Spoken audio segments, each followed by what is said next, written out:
يا أيها الذين آمنوا كتب عليكم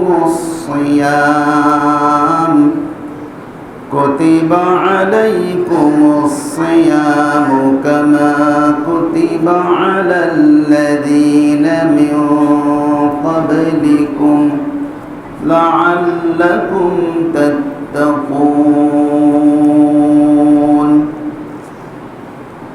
وقال النبي صلى الله عليه وسلم: من صام رمضان إيمانا واحتسابا غفر له ما تقدم من ذنبه. وقال عليه الصلاة والسلام: من قام رمضان إيمانا واحتسابا غفر له ما تقدم من ذنبه. وقال تعالى في شأن رسول الله صلى الله عليه وسلم: إن الله وملائكته يصلون على النبي يا أيها الذين آمنوا صلوا عليه وسلموا تسليما. اللهم صل على سيدنا مولانا محمد وعلى آل سيدنا حبيبنا محمد. اللهم صل على سيدنا مولانا محمد وعلى آل سيدنا نبينا محمد. بلغ العلا بكماله كشف الدجى بجماله حسنت جميع خصاله صلوا عليه وآله. আলহামদুলিল্লাহ সুম্মা আলহামদুলিল্লাহ। সকল প্রশংসা, সকল গুণগান, সকল তারিফ, সকল শুকরিয়া মহান আল্লাহ সুবহানাহু ওয়া তাআলার শাহী দরবারে, যে আল্লাহ আযজা ওয়া জাল্লার অশেষ মেহেরবানিতে হায়াতে বাঁচিয়ে রেখে সুস্থ অবস্থায় আল্লাহ সুবহানাহু ওয়া তাআলা আজকে এই পবিত্র মাহে রমজানের দ্বিতীয় জুমা, 13ই রমজান দ্বিতীয় জুমাতে আল্লাহ পাক আমাদের মতো গুনাহগার বান্দাদেরকে সকাল সকাল আগে ভাগে আল্লাহর ঘর জান্নাতের বাগানে, দুনিয়ার শ্রেষ্ঠ জায়গায় আল্লাহ সুবহানাহু ওয়া তাআলা আমাদের সকলকে কবুল করেছেন, বসার তৌফিক দিয়েছেন, যেমন নামাজ পড়ার তৌফিক দিয়েছেন। আমরা সকলে সেই মহান মনি, মহান রব, মহান ইলাহ আল্লাহ সুবহানাহু ওয়া তাআলার দরবারে ইলাহিতে স্বতঃস্ফূর্ত কণ্ঠে হৃদয়ের সবটুকু আবেগ ভালোবাসা উজাড় করে দিয়ে আমরা সকলে পড়ছি আলহামদুলিল্লাহ। রব্বানা লাকাল হামদ হামদান কাসীরান তাইয়িবান মুবারাকান ফীহি ইয়া রাব্বি লাকাল হামদু কামা ইয়ানবাগী লিজালালি ওয়াজহিক ওয়া আযীমি সুলতানিক। সুবহানাল্লাহি ওয়া বিহামদিহি আদাদা খালকিহি ওয়া রিদা নাফসিহি ওয়া জিনাতা আরশিহি ওয়া মিদাদা কালিমাতিহি। দরুদ সালাম বর্ষিত হোক সরওয়ারে কায়নাত, সর্বকালের সর্বযুগের সর্বসেরা মহামানব, নবীগুল শিরোমণি, নূরে মুজাসসাম, মরদুলাল মরুভাস্কর, সরকারে দো আলম আহমদ মুস্তফা সাল্লাল্লাহু আলাইহি ওয়াসাল্লামের প্রতি দরুদ সালাম আমরা সকলে পড়ছি। আল্লাহুম্মা সাল্লি আলাইহিম, আল্লাহুম্মা বারিক আলাইহিম। মুআজ্জাজ হাজিরিন, পবিত্র মাহে রমজান, আরবি মাসের আরবি বছরের নবমতম মাস। কততম মাস এটা? নবমতম মাস মাহে রমজান। আজকে মাহে রমজানের 13 তারিখ, 13ই রমজান, এবং এ মাসের আজকে দ্বিতীয় জুমা। এ মাসের আজকে দ্বিতীয় জুমা। আর বাংলা আজকে আপনার 29 ফাল্গুন। ফাল্গুন মাস প্রায় শেষের দিকে, আর হয়তো আপনার একদিন পরে চৈত্র মাস পড়বে, গরমের মাস। হযরত আলী রাদিয়াল্লাহু তাআলা আনহু উনি বলতেন যে আমার কাছে সবচেয়ে প্রিয় মাস হচ্ছে, আপনার প্রিয় রোজা হচ্ছে গরমের রোজা। কারণ যে রোজায় আমার কষ্ট হয়, আমার কষ্ট হলে আমার আল্লাহ সুবহানাহু ওয়া তাআলা খুশি হয়ে যান। সুবহানাল্লাহ। এজন্য মাহে রমজানে যত কষ্ট হবে বান্দা সবর করবে, ঠিক কিনা বলেন? সবর করবে, আর এর পুরস্কার, এর বিনিময় আল্লাহ পাক কি দিবেন? আল্লাহর জান্নাত দিবেন। আর সাবরু সাওয়াবুল জান্নাহ, হাদিসে এসেছে এটা সবরের মাস, আর সবরের বিনিময় হচ্ছে একমাত্র আল্লাহর জান্নাত। সুবহানাল্লাহ। রাতের নামাজ, তারাবির নামাজ, এটা পড়তে কষ্ট হয় কিনা বলেন? কষ্ট হয় না? সন্ধ্যায় ইফতারি করার পরে একটু ক্লান্তি ভাব চলে আসে, কি আর শরীর দেহ চলতে চায় না। ওই সময়ে আপনার তারাবির 20 রাকাত, 3 রাকাত আপনার বেতের নামাজ, আবার এটা খতম তারাবির যদি হয় রমজান মাসের প্রথম দিকে, প্রথম 6টা, তাহলে সেখানে আবার 1.5 পারা, কি সব মিলিয়ে কিন্তু অনেক কষ্ট। তো এই সমস্ত কষ্ট বান্দা সবর করে। বান্দা কি করে বলেন ভাই? সবর করে। রাসূলুল্লাহ সাল্লাল্লাহু আলাইহি ওয়াসাল্লাম বলেন, সবর 3 প্রকার। কয় প্রকার? সবর 3 প্রকার। এর মধ্যে আপনার একটা সবর হচ্ছে ইবাদতে সবর করা। ইবাদতে কি করা হয়? সবর করা। দাঁড়িয়ে থাকতে কষ্ট হয়, সবর করেন, নফসকে বুঝান, এই সবরের ফল কিন্তু জান্নাত, ঠিক কিনা বলেন? একটু দেরি হয়ে গেলে আপনার বাইরে গিয়ে সমালোচনা হয় কিনা বলেন? হয় না ভাই? একটু বুঝান মনকে। আমি একটা কাহিনী প্রায় বলেছি। হযরত আপনার ভারতের বাইজিদ বুস্তামি রহমতুল্লাহ আলাইহি, ভারতের যে আপনার প্রখ্যাত আপনার আল্লাহর ওলি ছিলেন, এটা হচ্ছে আপনার, আমি সেদিন বললাম সে ঘটনাটা। ইনি হচ্ছেন আপনার এই যে যার বিশাল বড় গম্বুজ আছে, এটা আল্লাহর একজন ওলি। ওনার নাম হচ্ছে, এই মুহূর্তে আমার মনে হচ্ছে না, নিজামউদ্দিন না, আরেকজন আছে আপনার খাজা মঈনুদ্দিন চিশতি রহমতুল্লাহ আলাইহি। খাজা মঈনুদ্দিন চিশতি রহমতুল্লাহ আলাইহি। আমি কিন্তু এই ঘটনা প্রায় সময় বলি যে মনকে বুঝ দেওয়া, এটা সবরের মাস। কষ্ট স্বীকার করতে হবে, কে ভাই, তাই না? বিশেষ করে ইবাদতের ক্ষেত্রে কষ্ট স্বীকার করতে হবে, নফসের বিরুদ্ধে আপনাকে চলতে হবে।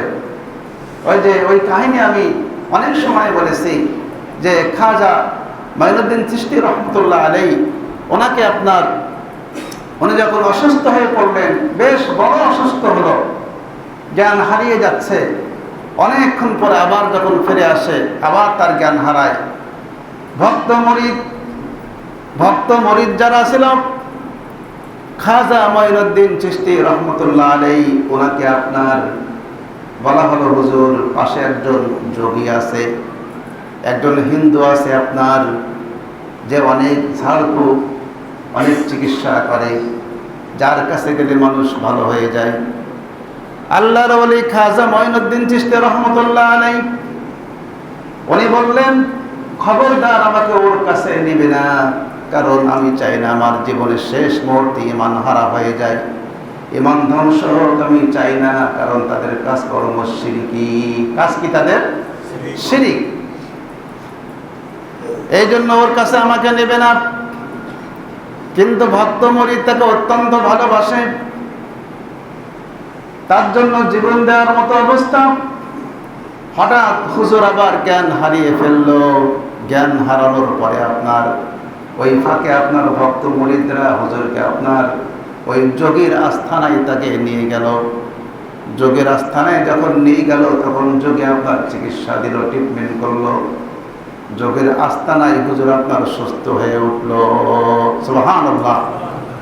হুজুর চোখ খুলে বলল, যোগী আমি এখানে কেন? ভক্ত মরিদরা বলল, হুজুর আমরা আপনার সুস্থতা কামনা করি, আপনার ভালো চাই, কল্যাণ চাই। সেটা ভেবে মনে করলাম হুজুর তো এখানে আসতে চাইবে না। যখন আপনি জ্ঞান হারালেন আমরা সেই ফাঁকে আপনাকে যোগীর আস্থানায় নিয়ে আসলাম। যোগী ট্রিটমেন্ট করলো, আপনি সুস্থ হয়ে গেলেন আল্লাহর রহমতে। ঠিক না ভাই? সুস্থতার মালিককে আল্লাহ তাআলা। এবার খাজা মঈনুদ্দিন চিশতি রহমতুল্লাহ আলাইহি উনি যোগীকে বললেন, যোগী তুমি এমন কি আমল করো যে আমলের বদৌলতে আল্লাহ সুবহানাহু ওয়া তাআলা তোমার মুখে এত সুন্দর যশ আল্লাহ পাক দিয়েছেন, তোমার চিকিৎসায় ট্রিটমেন্ট আল্লাহ পাক আমাকে ভালো করলেন, তুমি এমন কি আমল করো? তখন যোগী বলেছিল যে আমি সবসময় নফসের বিরুদ্ধে আমি চলি। আমার নফস ভালো চাইলে তাকে আমি খারাপ জিনিস দিই। গরমের সময় নফস ঠান্ডা চাই, তাকে আবার গরম দিয়ে শায়েস্তা করি। নফস যখন আপনার ঠান্ডা পানি পান করতে চায় তাকে গরম পানি পান করাই। নফস যখন আপনার উদার করতে আহার করতে চায় তখন নফসকে আমি ক্ষুধার্ত রাখি। এক কথায় জন্মের পর থেকে আমি আমার নফসের উল্টা চলাফেরা করি, ফলে আমার জবান দিয়ে যে কাজগুলো করেছে আল্লাহ সেটা কবুল করেছে। সুবহানাল্লাহ। আল্লাহর ওলি খাজা মঈনুদ্দিন চিশতি রহমতুল্লাহ আলাইহি ওনাদের স্বপ্ন সাধনা ধ্যান জ্ঞান ছিল সারা জীবন আল্লাহর রাস্তায় নিজেকে কুরবানি করে দেওয়া, মানুষকে আল্লাহর পথে নিয়ে আসা। ঠিক কিনা বলেন? এটা আমাদের প্রত্যেকের দায়িত্ব কিনা? দায়িত্ব না? প্রত্যেকের দায়িত্ব এটা। খাজা মঈনুদ্দিন চিশতি রহমতুল্লাহ আলাইহি ওই মুহূর্তে বলে বললেন, হে যোগী তোমার নফস কোনদিন ইসলাম গ্রহণ করতে চেয়েছে কিনা? তা বলছে চাইনি। তাহলে তুমি এখন ইসলাম গ্রহণ করে ফেলো। সুবহানাল্লাহ। কি তুমি এখন কি করো? তুমি তো নফসের বিরুদ্ধে তুমি চলাফেরা করো। ঠিক কিনা বলেন? তাহলে তুমি এখন ইসলাম গ্রহণ করো। তখন সে বাধ্য হয় কি কালেমা পড়ে সে মুসলমান হয়ে গেছিল। সুবহানাল্লাহ। এখান থেকে শিক্ষা হচ্ছে নফসের বিরুদ্ধে চলতে হবে। কি ভাই? ঠিক না? তারাবি 8 রাকাত পড়ার পরে মন চায় না, 10 রাকাত পড়তে 20 রাকাত পড়তে মন চায় না। নফসকে বোঝান, নফস বাইরে গিয়ে কোনো কাজ নেই, ঘোরাফেরা, চা খাওয়া, আড্ডা দেওয়া ছাড়া। ঠিক কিনা বলেন? অথবা বিছানায় গিয়ে আপনার স্মার্টফোনটা হাতে নিয়ে ওই বিভিন্ন আপনার সংবাদ, আজেবাজে তথ্য অথবা আজেবাজে দৃশ্যগুলো দেখা ছাড়া কিন্তু কোনো কাজ নেই। তাই না ভাই? অতএব নফসকে বুঝিয়ে আপনার ইবাদতে মনটাকে আত্মনিয়োগ করতে হবে। এই জন্য ভাই সবরের যে প্রকারগুলো আছে এর মধ্যে একটা অন্যতম প্রকার কিন্তু আপনার ইবাদতে নিজকে কন্ট্রোল রাখা। পারা যাবে না এটা? কেরাত লম্বা হয়ে গেলে হুজুর কেরাত লম্বা হয়ে গেছে আজকে, অন্যদিন সময় লাগে এত মিনিট, কি এরকম বলে কিনা? অন্যদিন সময় লাগে এত মিনিট, আজকে কেন বেশি লাগলো? একটু মনকে প্রবোধ দেন। নামাজ যখন বান্দা দাঁড়ায় আল্লাহর পক্ষ থেকে খাস রহমত বান্দার প্রতি নাজিল হতে থাকে। সুবহানাল্লাহ। কিন্তু বাইরে গিয়ে আড্ডা দিলে আপনার আল্লাহর রহমত পাওয়া যাবে? কি বলেন? পাওয়া যাবে? যাবে না। এই জন্য মাহে রমজান এটা আপনার সবরের মাস। কিসের মাস ভাই? সব জায়গায় ধৈর্যশীল হওয়া লাগবে। as-sabru sawabuhul জান্নাহ। as-sabরের একমাত্র পুরস্কার আল্লাহর জান্নাত ছাড়া কিন্তু আর কিছু না। এটা আপনার সহমর্মিতার মাস। কিসের মাস? সহমর্মিতার মাস। অন্যর প্রতি সহানুভূতি প্রকাশ করতে হবে। ইয়ারমুকের যুদ্ধ একটা ইসলামের ইতিহাসে একটা গুরুত্বপূর্ণ যুদ্ধ ছিল ইয়ারমুকের যুদ্ধ। এই যুদ্ধে আপনার অনেক সাহাবী শহীদ হয়ে গিয়েছিল। এর মধ্যে একটা কাহিনী ছিল এরকম, কোন একজন সাহাবী ইয়ারমুকের যুদ্ধে গিয়েছেন। যাওয়ার পরে উনি আহত হননি, মুসলমানদের বিজয় হলো। উনি আপনার চিন্তা করলেন, আমার এক চাচাতো ভাই যুদ্ধে আসছিল, সে এখন কোথায় একটু খোঁজ নিয়ে দেখি। এক মশক পানি নিয়ে চাচাতো ভাইয়ের খোঁজে আপনার সে বেরিয়ে গেল। হঠাৎ এক জায়গায় চাচাতো ভাইকে আপনার আহত অবস্থায় দেখতে পেল। ওর খেয়াল, আমার ভাইকে একটু পানি পান করাবো, হাত মুখটা ধোয়াই দিব। মানুষ কিন্তু যখন মারাত্মক আহত হয় তৃষ্ণা লাগে কিনা ভাই? লাগে না? রক্ত ঝরে, শরীরটা শুকিয়ে যায়, তখন কি লাগে ভাই? পানির তৃষ্ণা লাগে। একটু এগিয়ে আসে ভাই, ফাঁকা জায়গাটা পূরণ করে। ওই সাহাবী আপনার তার চাচাতো ভাইকে, সাহাবীর নাম আবু হাজম রাদিয়াল্লাহু তাআলা আনহু, ওই সাহাবী তার চাচাতো ভাইকে যখন পানি পান করাবেন, বলা আপনার পানির তৃষ্ণায় বুকের ছাতি ফেটে যাওয়ার মতো প্রচন্ড পানির তৃষ্ণা পেয়েছে। ওই সময় পানি পান করা মানে তার জীবনটা নতুন করে ফিরে পাওয়া। আল্লাহু আকবার। ওই সাহাবী যখন পানি পান করবে, এরকম হাতে করে তার চাচাতো ভাই যখন তাকে পানি এরকম মুখে দিবে, ঠিক ওই সময় পাশ থেকে আরেকজন আহত সাহাবী আপনার পানি বলে চিৎকার দিল। পাশ থেকে আরেকজন আহত সাহাবী পানির তৃষ্ণায় তার বুকের ছাতি ফেটে যাওয়ার মতো সে আপনার চিৎকার দিল। চিৎকার দেওয়ার পরে আপনার এই আহত প্রথম সাহাবী বলল, আমার পানির দরকার নাই, আমার চাইতে আমার ওই সাথী সাহাবীর পানির তৃষ্ণা বেশি পেয়েছে। সুবহানাল্লাহ। তাদের ত্যাগ কি ছিল, তাদের অন্যের প্রতি সহমর্মিতা কোন পর্যায়ে ছিল চিন্তা করে দেখেন। যে আমরা পারবো এটা? আরে মরে মরুক, কি ভাই তুমি যে এই সময় নিয়ে আসছো, আজকে আমি ধন্য, তুমি আমার চাচাতো ভাই ছিলে, কি ভাই তোমার খেদমতে আজকে আমি ধন্য। আমি মরে গেলেও শান্তিতে মরবো যে আমার ভাই মৃত্যুর মুহূর্তে একটু আমাকে পানি পান করিয়েছে। আমাদের অবস্থা কি চিন্তা করে দেখেন তো ভাই। আমরা যদি নিজেরা পাই, আর অন্য কেউ খেলো কি না খেলো, অন্য কেউ আপনার ভালো আছে না খারাপ আছে, এটাকে আমরা দেখি কেউ? কিন্তু ইসলাম তো এটা শিক্ষা দিচ্ছে না। ইসলামকে এটা শিক্ষা দেয়? ইসলাম তো এটা শিক্ষা দেয় না। দ্বিতীয় সাহাবী আপনার পানি বলে চিৎকার দিল। এবার যখন এই প্রথম সাহাবী, সুস্থ সাহাবী যখন তার কাছে আপনার পানি নিয়ে গেল, যখন তার মুখে পানি ধরলো, তৃতীয় আরেকজন আহত সাহাবী সে আপনার পানি বলে চিৎকার দিল। এবার দ্বিতীয় আহত সাহাবী বলল, আমার সাথী ভাই আমার চাইতে আরো কষ্টে আছে মনে হয়, তুমি পানি তার কাছে নিয়ে যাও, আমি পানি পান করব না। আমার ভাইয়ের কষ্ট আমার চাইতে মনে হচ্ছে বেশি, তুমি তার কাছে নিয়ে যাও। এবার যখন ওই সুস্থ সাহাবী ওই 3 নম্বর অসুস্থ সাহাবীর কাছে আপনার পানি নিয়ে গেল, নিয়ে যাওয়ার আগে সে আল্লাহর রাস্তায় শহীদ হয়ে দুনিয়া থেকে বিদায় নিয়ে চলে গেল। সুবহানাল্লাহ। এবার আপনার ওই পানি বহনকারী সাহাবী দ্বিতীয় সাহাবীর কাছে চলে আসছে পানি পান করানোর জন্য। কি ও তো ইন্তেকাল করলো, এবার দ্বিতীয় সাহাবীর কাছে আমি যাই, একটু দেখি তার অবস্থা কি। দ্বিতীয় সাহাবীর কাছে এসছে, আসার সঙ্গে সঙ্গে এই আপনার পানি বহনকারী সাহাবী লক্ষ্য করলো দ্বিতীয় সাহাবী আল্লাহর ডাকে সাড়া দিয়ে দুনিয়া থেকে বিদায় নিয়ে চলে গেছে। সুবহানাল্লাহ। এরা কোন পর্যায়ে কুরবানিওয়ালা আল্লাহর বান্দা ছিল, ঠিক কিনা বলেন? এই কুরবানি, এই স্যাক্রিফাইস, এটাকে আমাদের সমাজে বর্তমান আছে বলেন? নাই কিন্তু। তাহলে এই রমজান কি শিক্ষা দেবে আপনাকে আমাকে, ঠিক কিনা বলেন? এবার আপনার দ্বিতীয় সাহাবী যখন ইন্তেকাল করলো, শহীদ হয়ে চলে গেল, ওই পানি বহনকারী সাহাবী তার চাচাতো ভাই তার কাছে চলে আসলো চাচাতো ভাইকে পানি পান করানোর জন্য। এসে দেখলো তার চাচাতো ভাইও দুনিয়ার থেকে আল্লাহর ডাকে সাড়া দিয়ে শাহাদাতের নজরানা পেশ করেছে। সুবহানাল্লাহ। এটাই তো সহানুভূতি। আহা, আজকে সমাজে আপনার সব ব্যক্তি কেন্দ্রিক, ঠিক কিনা বলেন? কেউ কারোর দিক দেখার সময় নেই। কেউ আমি 10 তলায় বসবাস করছি, কেউ কুড়ি ঘরে আছি।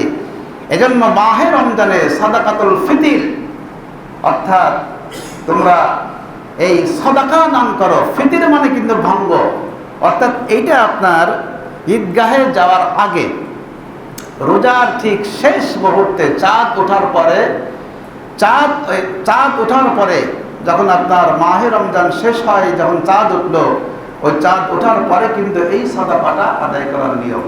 কথা বুঝলেন কিনা?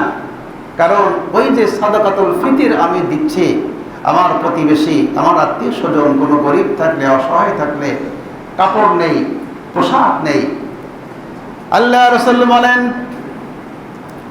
নবীজি বলেন, যে ব্যক্তি বস্ত্রহীনকে বস্ত্র দান করলো, ক্ষুধার্তকে খাবার দান করলো, আর মুসাফিরকে আপনার রাত্রে অবস্থান করার সুযোগ করে দিল।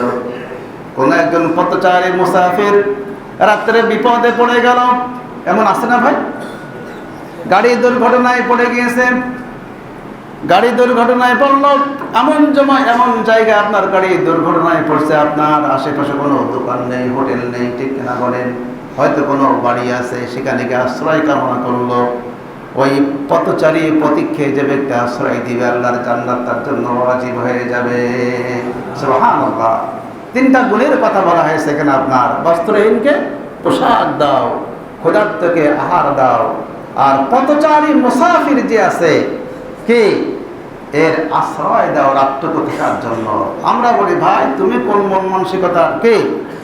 তুমি মুসাফির হয়ে ঢুকে তুমি যে কি করবা তার কোনো গ্যারান্টি ওয়ারেন্টি আছে? এরকম বলি কিনা বলেন?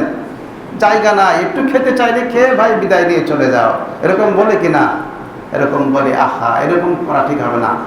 অবশ্য এখন পরিবেশ চেঞ্জ হয়ে গেছে, মানুষ আজকাল কোথাও নিরাপদ নেই, আছে বলেন?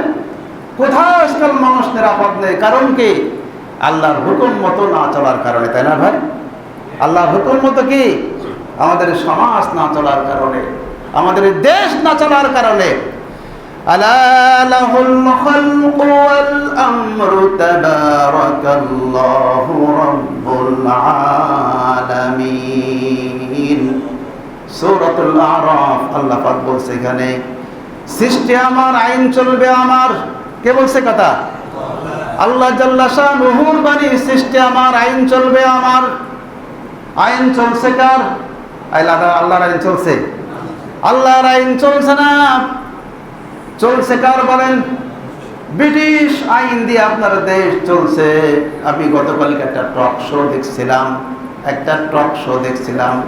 টক মানে কিন্তু কথা, এই টক মানে তেঁতুল টক, এটা আরো খারাপ জিনিস। কি এই টক মানে কিন্তু আসলে তেঁতুলের চাইতে আরো খারাপ, এখানে ভালো কিছু হয় না। বাংলাদেশের কোন একটা এলাকায় একজন মুরব্বী, আপনার একটা বণিক সমিতির প্রধান, উনি আপনার ওই কিছু মানে দিনের বেলায় রোজা রাখছে না, কিন্তু খেয়ে বেড়াচ্ছে, এরকম আছে না? রোজার পবিত্রতা নষ্ট করছে, এরকম লোক আছে কিনা সমাজে? ও তো রোজা রাখবে না, আবার রোজার পবিত্রতাও নষ্ট করবে, এরকম গাদ্দার আছে না? এরকম পশু আছে কিনা বলেন? আছে কিন্তু আমাদের সমাজে। ওই বণিক সমিতির প্রধান, বড় আফসোসের বিষয়, উনি আপনার কিছু মুরব্বী মানুষ মুখে দাঁড়িয়ে আছে, নাস্তা করছে দিনের বেলায়। এরা কোন পর্যায়ের মানুষ চিন্তা করে দেখেন।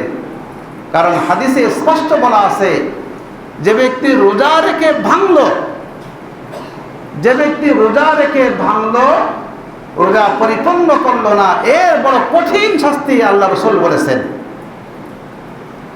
নবীজি বলেন, মাহে রমজানের রোজা যে ব্যক্তি রাখার পরে ভেঙে ফেলল, যারা রাখলো না এদের তো কোনো বাঁচার উপায় নেই আল্লাহর দরবারে।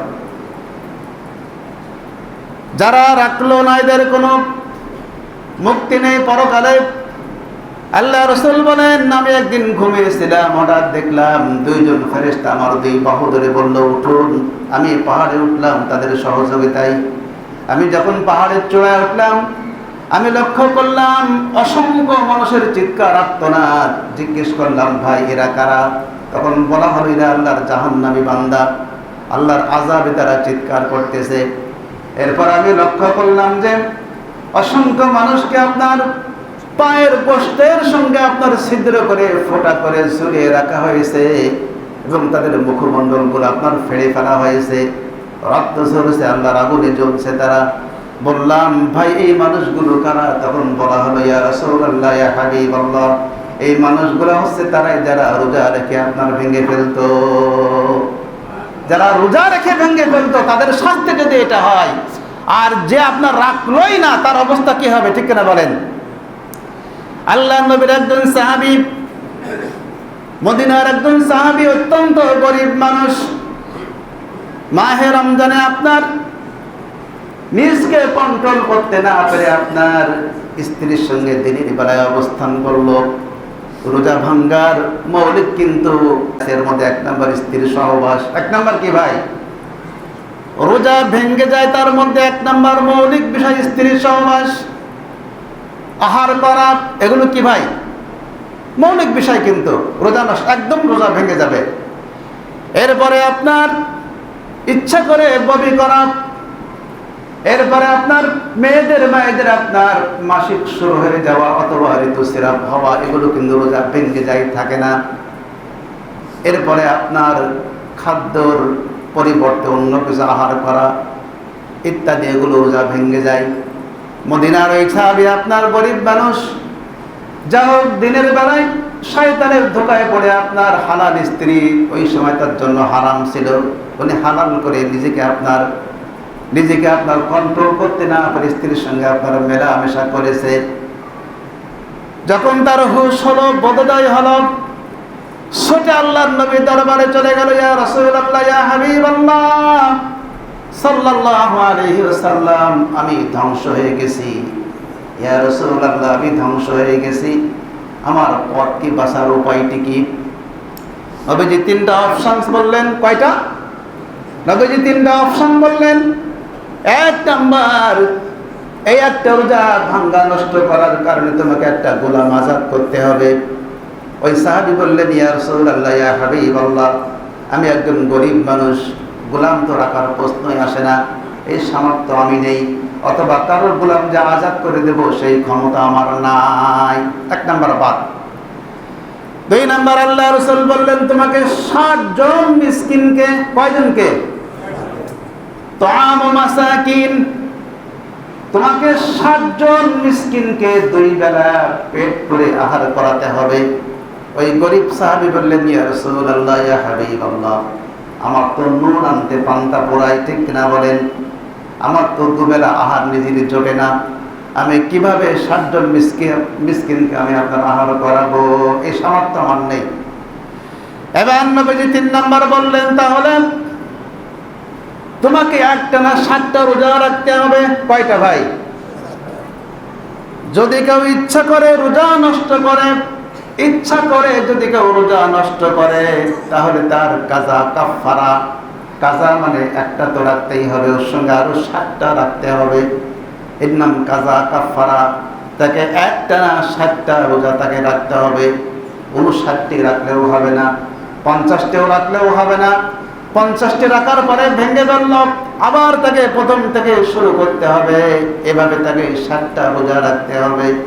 ওই সাহাবী তখন বললেন, ইয়া রাসূলুল্লাহ, ইয়া হাবিবাল্লাহ, ওটারও সামর্থ্য আমার নাই, কারণ আমি গরিব মানুষ, সারাদিন পরিশ্রম করে অন্যের বাগানে, খেজুর বাগানে পরিশ্রম করে, অন্যের ক্ষেত খামারে পরিশ্রম করে যা পাই সেটা দিয়ে আমার সংসার চলে যায়।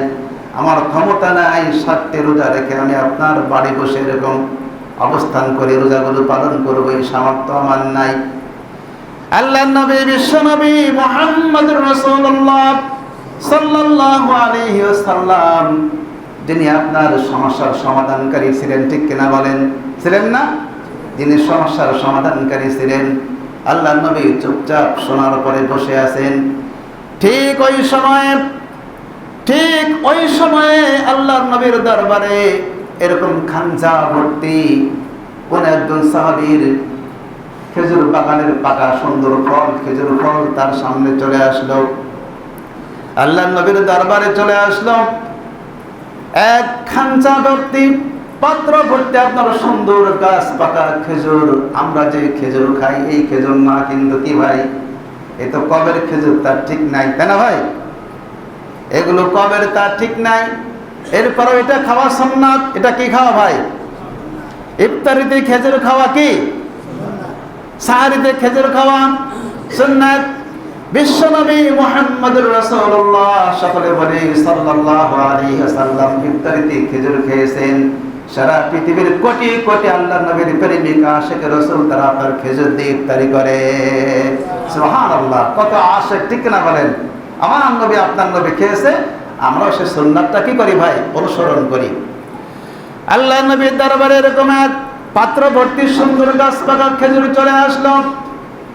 আমাদের মতো বর্তমান যুগের হুজুর হলে আপনারা বলতাম, আমার কোন স্ত্রী আসো, চলে আসো, খেজুরগুলো ভিতরে রেখে দাও, কি সারা মাস ভালো চলবে, তাই বলতাম কিনা বলেন?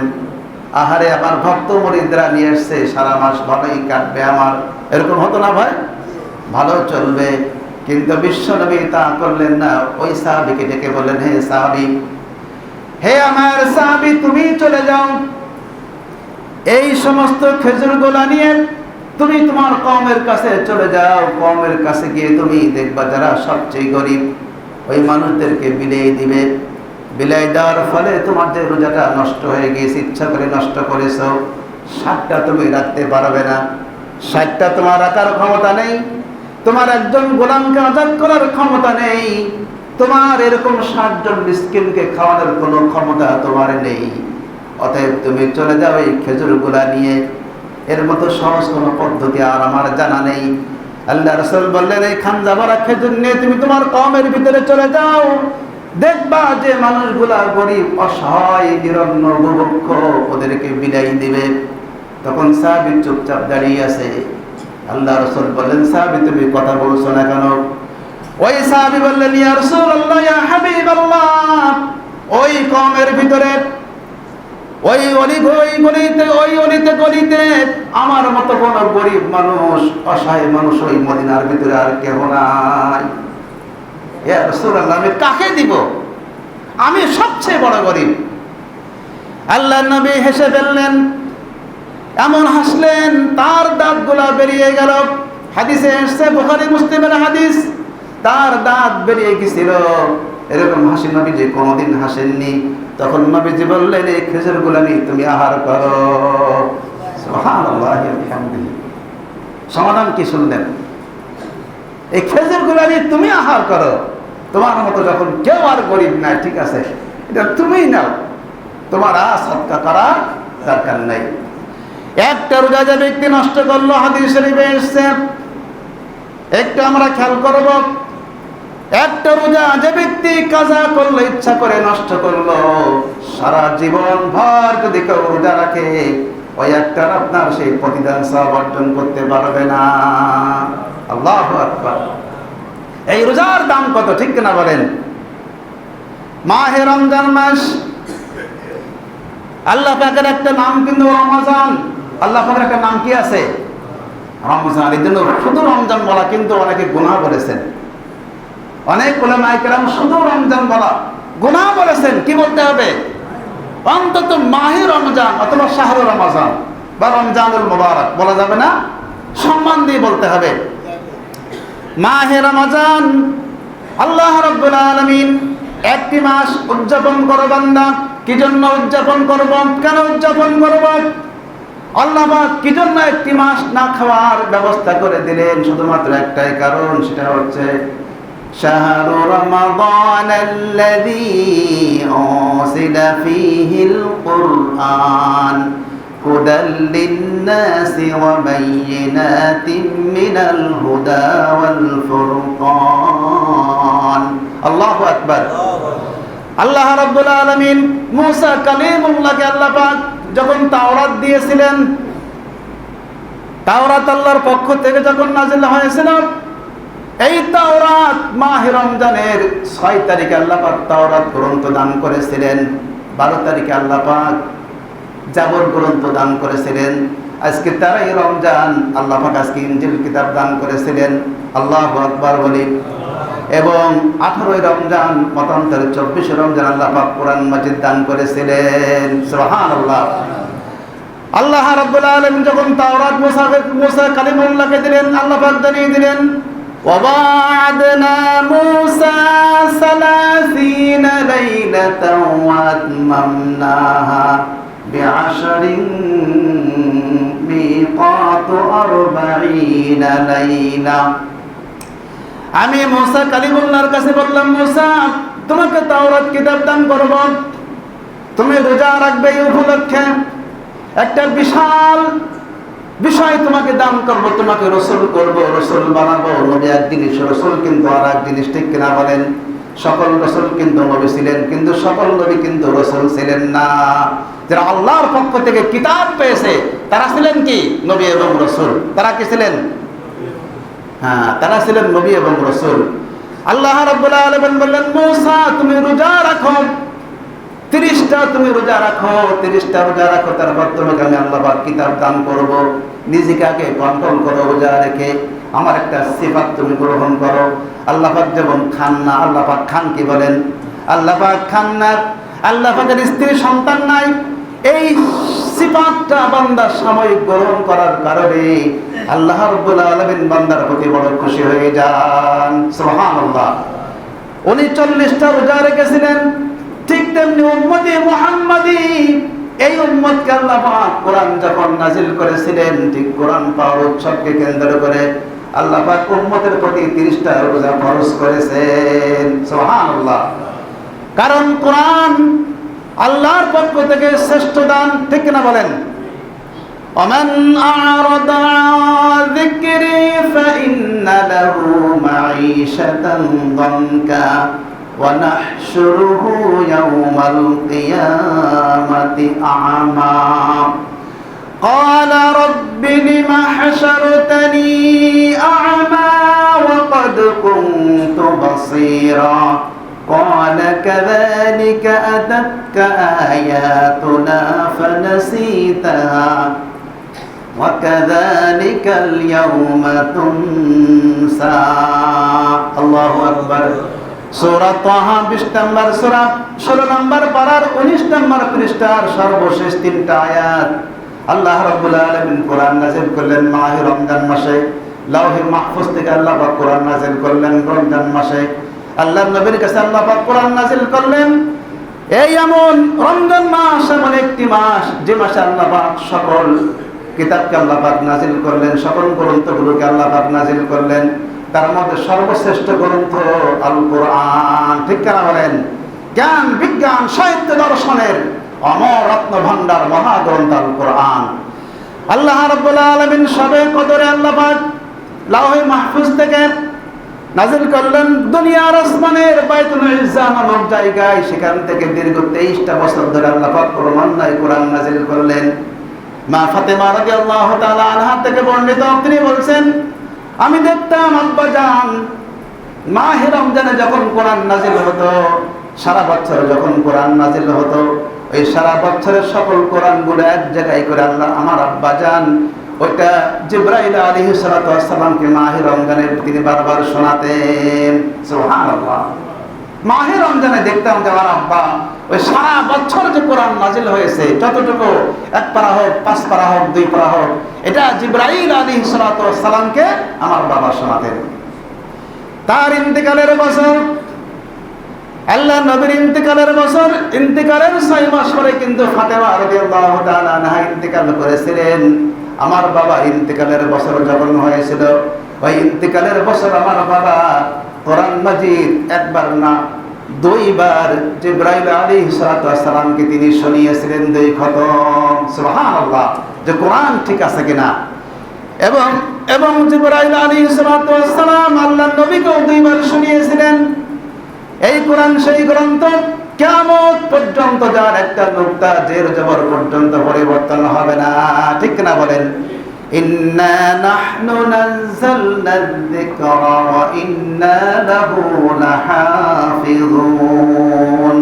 সূরাতুল হিজর, এটা আপনার 15 নম্বর সূরা 14 নম্বর পারার প্রথম পৃষ্ঠা আল্লাহ পাক নাযিল করেছেন। এখানে আয়াতটি আল্লাহ তাআলা জানিয়ে দিলেন যে হে আমার বান্দারা, কোরআন আমি নাযিল করেছি আর এর সংরক্ষণকারী স্বয়ং আমি আল্লাহ রাব্বুল আলামিন। সুবহানাল্লাহ। সারা পৃথিবীর যদি সমস্ত কোরআনকে জ্বালিয়ে পড়িয়ে দেওয়া হয়, এই লক্ষ কোটি কোটি হাফেজে কোরআন, জীবন্ত কোরআন যারা আছে, কি ভাই এদের শেষ করা যাবে? বলেন, শেষ করা যাবে না। এই কোরআন নাযিলের মাসে আমি যে কথা বলতাম, আসলে সময় আমার আর নাই। কোরআন তেলাওয়াত করতে হবে। কোরআন থেকে যারা দূরে সরে যাবে, ওদের জীবনকে আল্লাহ পাক সংকীর্ণ করে দেবে, ওদেরকে আল্লাহ পাক কিয়ামতের মাঠে অন্ধ করে তুলবে। তাদের চোখ, ওরা বলবে ক্বালা কাযালিকা আতাতকা আয়াতুনা ফানাসিতাহা, আল্লাহ দুনিয়াতে আমরা চক্ষুষ্মান ছিলাম, আজকে আমরা অন্ধ হয়ে কেন উঠলাম? আল্লাহ পাক তখন বলবে তোমরা আমার কোরআন থেকে মুখ ফিরিয়ে নিয়েছিলে। একটু চিন্তা করে দেখেন ভাই, এই কোরআন নাজিলের মাসে আমাদের প্রত্যেকের উচিত ছিল অন্তত কোরআনটা আপনার বিশুদ্ধ পড়া, ঠিক কিনা বলেন? যারা বিশুদ্ধ পড়তে পারি তাদের উচিত একটু ব্যাখ্যা বিশ্লেষণ তাফসীরগুলো পড়া। যারা একটু ভুলভাল পড়ি তাদের উচিত ছিল পড়াকে বিশুদ্ধ করে নেওয়া, ঠিক না ভাই? আর যারা পড়তেই পারি না তাদের উচিত পড়াটাকে শেখা, ঠিক কিনা বলেন? কিন্তু আমরা কি ভাই সেই লাইনে কেউ আছি? আমরা সেই লাইনে কেউ নেই। আমরা প্রত্যেকেই দুনিয়া নিয়ে মত্ত, দুনিয়া নিয়ে ব্যস্ত হয়ে গেছি। কি ভাই? দুনিয়াকে মজা নেবে, দুনিয়াকে মার হে, আমরা সেই লাইনে প্রত্যেকে চলে গেছি। আল্লাহ পাক আমাদের সকলকে সহিহ বুঝ দান করুক। আলোচনা আসলে আমি তো এখনো শুরুই করিনি, সত্য কথা যেটা। তো সময় যেহেতু আর নাই, ইনশাল্লাহ আমরা ক্রমান্বয়ে ইনশাল্লাহ আমরা আগামীতে আরো জানবো, আরো শিখবো, আরো শুনবো। আল্লাহ পাক আমাদের সকলকে তৌফিক দান করুক। সকলে বলে আমিন।